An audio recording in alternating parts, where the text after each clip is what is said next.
Os britânicos acordaram hoje com um mapa dessa ilha pintado principalmente de azul, a cor da vitória esmagadora dos conservadores.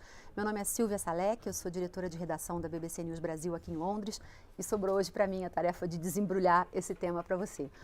O Partido Conservador, liderado pelo primeiro-ministro Boris Johnson, conseguiu uma vitória histórica. Eles não tinham um resultado tão retumbante desde os anos 80, quando Margaret Thatcher surfava uma longa onda conservadora nesse país. Foi uma eleição marcada pela divisão dos britânicos em torno do chamado Brexit. Inclusive, voltou para a lista de matérias do nosso site mais lidas hoje de manhã, uma justamente sobre, afinal, o que é o Brexit. Em resumo, foi a decisão da maioria dos britânicos em 2016 pela saída do Reino Unido da União Europeia. E Brexit mistura duas palavras, British e exit, a saída britânica. Foi uma vitória apertada que lançou esse país em mais de 3 anos de extrema polarização e muita incerteza. Afinal, sai ou não sai? Foi o que eu mais ouvi de parentes e amigos do Brasil nesses últimos anos. Se você mora aqui, eu tenho certeza que você compartilha comigo dessa experiência. E aí era assim, você começava a explicar o processo e a pessoa mudava de canal, desligava. Não muda, continua aqui que vai ter coisa muito interessante. Vamos começar com a aposta do primeiro-ministro Boris Johnson. O Partido Conservador vinha tentando aprovar um acordo para o Brexit no parlamento no último ano sem sucesso. O assunto é tão divisivo que mesmo muitos políticos do próprio Partido Conservador eram contra. Boris Johnson resolveu então convocar novas eleições e fazer da saída do Reino Unido dentro do prazo, em 31 de janeiro de 2020, a sua principal promessa. Get Brexit done, foi a frase que ele repetiu à exaustão. Boris Johnson apostou também na falta de aceitação por parte do eleitorado britânico do seu principal rival, Jeremy Corbyn, do Partido Trabalhista. Ele é um político com um forte apelo, por exemplo, com os mais jovens, mas é visto por boa parte do eleitorado como radical demais à esquerda. Contou também a posição ambígua de Corbyn em relação ao Brexit, nunca deixando muito claro o que ele pensava, e isso num tema que desperta muitas paixões.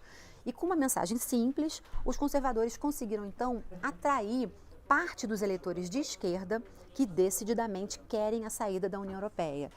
Roubaram inúmeras cadeiras no parlamento de seus opositores trabalhistas, inclusive em áreas do norte do país que historicamente votavam no Partido Trabalhista. Antigas regiões, por exemplo, de mineração de carvão, extremamente afetadas pelas políticas de abertura econômica de Margaret Thatcher e que até hoje estão entre as mais pobres do país. E uma questão aí é que parte expressiva desse público votou pela saída da União Europeia por razões como, por exemplo, a forte competição com trabalhadores europeus, por exemplo, os poloneses, que são vistos por muitos deles como uma ameaça, né, no mercado de trabalho. Então, o que aconteceu? Esse público viu na proposta clara de Boris Johnson o motivo para uma guinada entre o voto vermelho para o voto azul, uma guinada histórica. E o que acontece com o Brexit agora? Ele deve ser submetido ao parlamento na semana que vem. A expectativa é que agora passe sem dificuldade. É importante lembrar que esses novos deputados que conquistaram suas cadeiras, eles devem, em grande parte, né, a sua vitória a essa demanda do eleitorado pelo Brexit. Então, deve haver menos rebeldia. Depois de aprovado, ele vai ser analisado pelo Parlamento Europeu, pelos 27 membros da União Europeia, e o objetivo é chegar a um acordo final em junho.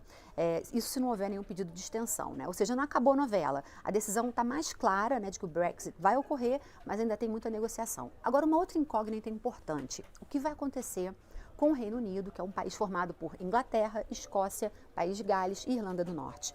Na Escócia, por exemplo, a vitória esmagadora não foi dos conservadores, mas sim dos nacionalistas do SNP.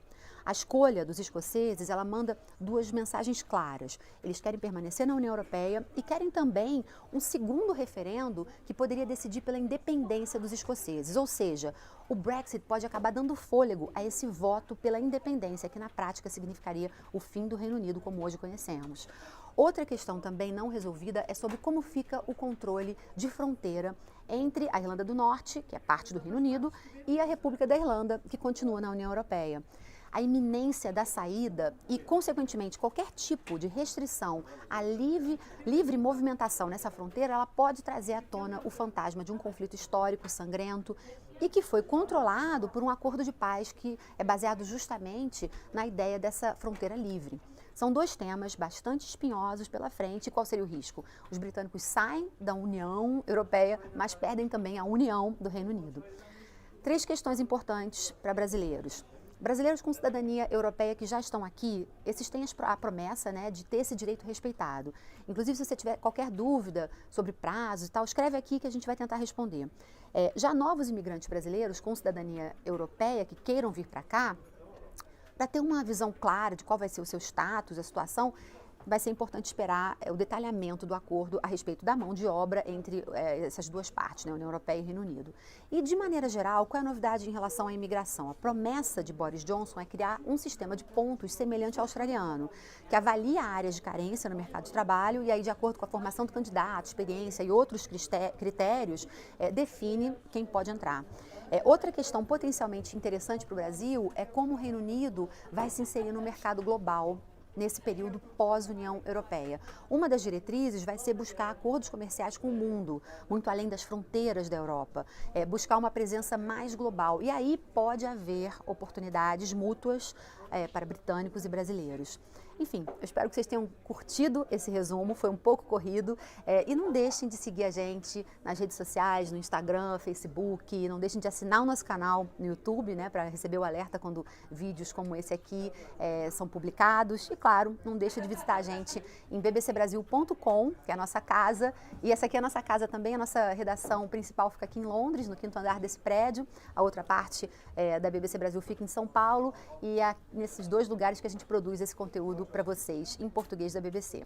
Enfim, um ótimo dia para todos vocês, ótimo fim de semana.